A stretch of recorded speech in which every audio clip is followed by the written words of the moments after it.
সশস্ত্র বাহিনীর প্রতি আস্থা রাখেন। আমি সমস্ত দায় দায়িত্ব নিচ্ছি, আপনাদের জানমাল, এবং আপনাদেরকে আমি কথা দিচ্ছি যে আপনারা আশাহত হবেন না।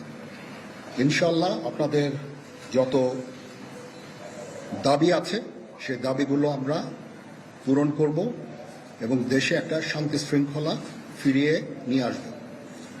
আপনারা আমার সাথে সহযোগিতা করেন।